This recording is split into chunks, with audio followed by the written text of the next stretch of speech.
Kalian pasti familiar dong sama billboard yang sempat viral di media sosial ini. Atau mungkin ini. Atau ini.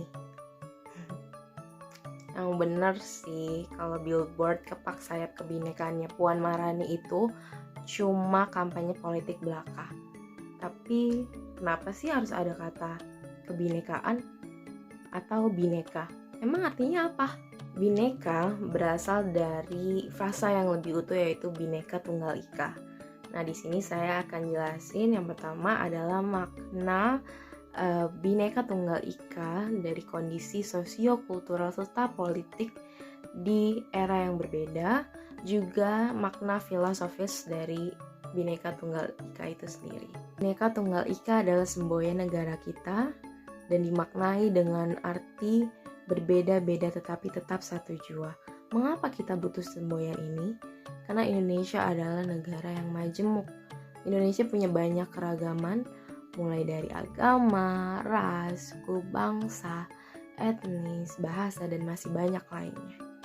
Lalu, dari mana frasa Bhinneka Tunggal Ika ini berasal? Jadi, Bhinneka Tunggal Ika ini berasal dari Kakawin Sutasoma. Kakawin Sutasoma ini adalah salah satu karya sastra Jawa kuno. Kakawin Sutasoma sebagaimana layaknya kakawin berisikan puisi, syair atau epos yang menceritakan satu karakter bernama Sutasoma. Nah, Kakawin Sutasoma ini ditulis dengan bahasa Jawa kuno pada abad ke-14 di Kerajaan Majapahit saat Hayam Wuruk berkuasa. Kakawin Sutasoma ini banyak mengadopsi epos-epos dari Hindu seperti Mahabharata dan juga Ramayana. Tetapi Sutasoma sebagai karakternya sendiri adalah seorang inkarnasi dari Buddha.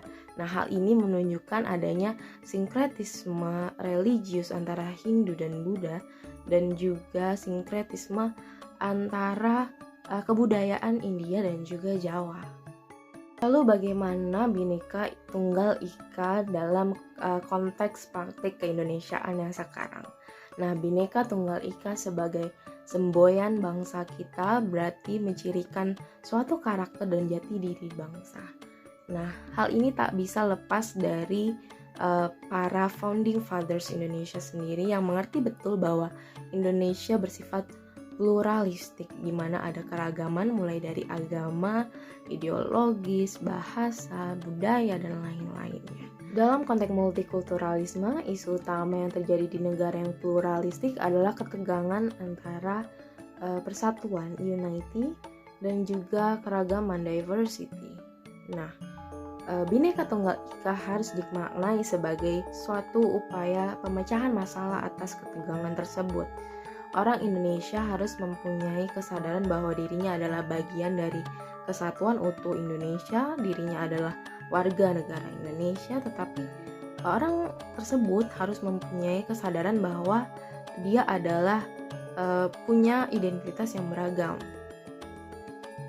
Jika kita ingin membahas Bhinneka Tunggal Ika dalam konteks Majapahit, kita tidak mungkin lupa untuk membahas Siwaisme dan Buddhisme sebagai aliran yang saling hidup berdampingan pada kala itu.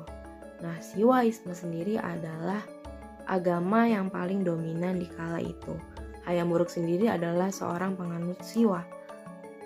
Nah, Buddhisme sendiri adalah agama terpopuler nomor 2, sedangkan aliran-aliran yang lain dari Hinduisme juga ada, seperti Brahmanisme dan juga Wisnuisme.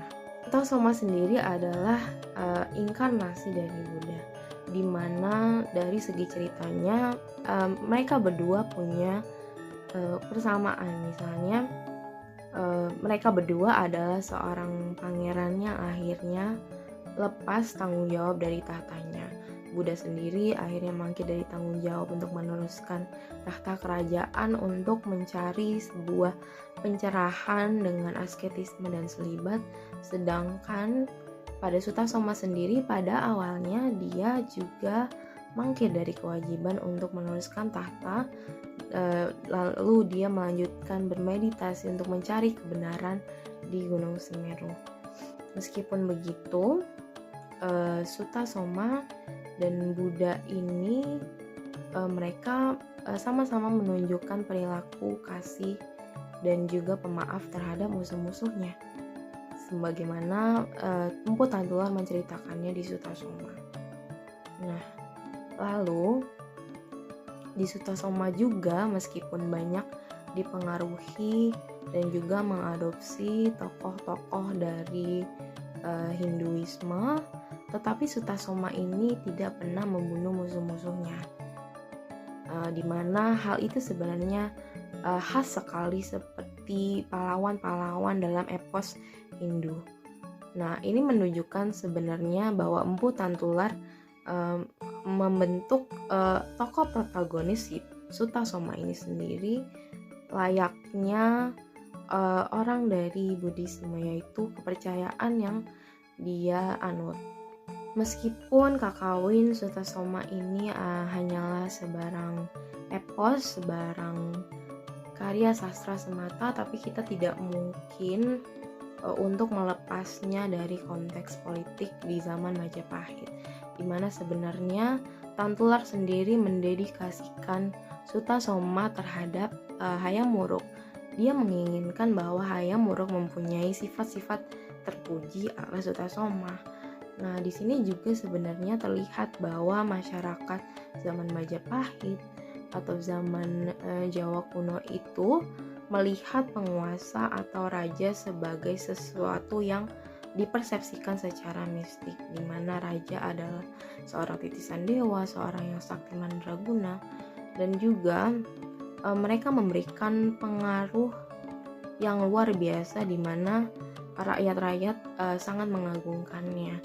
Sutasoma juga menjelaskan bahwa pengabdian yang tertinggi adalah pengabdian dan cinta yang luar biasa kepada Baginda Raja.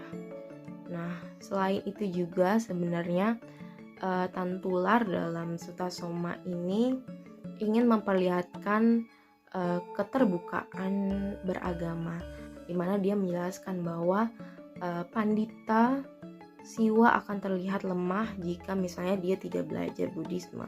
Begitu juga dengan Pandita Buddhisme, mereka akan gagal jika mereka tidak belajar tentang Siwaisme.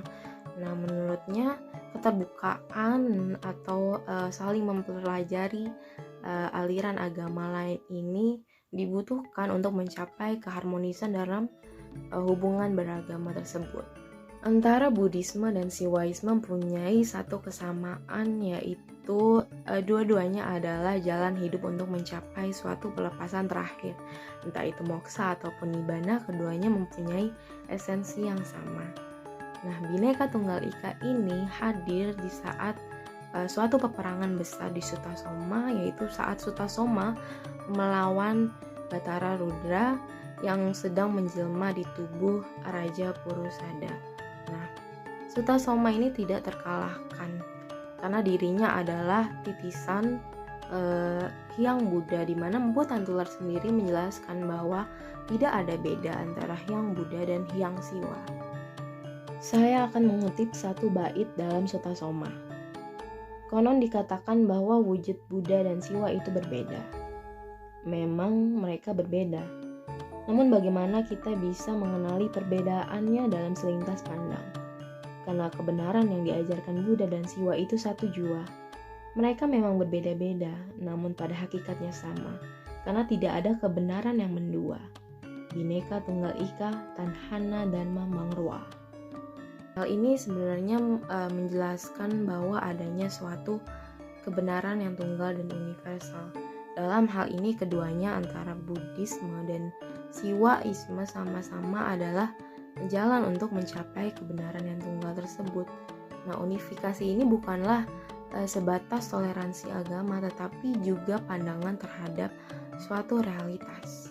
Nah, dari uraian tadi kita bisa dapat simpulkan yang pertama, dari konteks Indonesia sendiri, Bhinneka Tunggal Ika itu diartikan sebagai suatu semboyan yang syarat akan nilai toleransi dan juga bagaimana kita membentuk karakter bangsa yang sangat majemuk.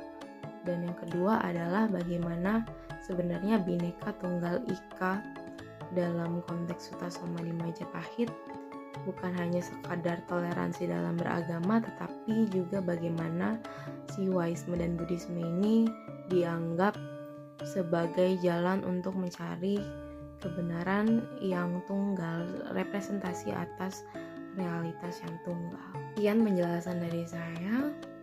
Terima kasih.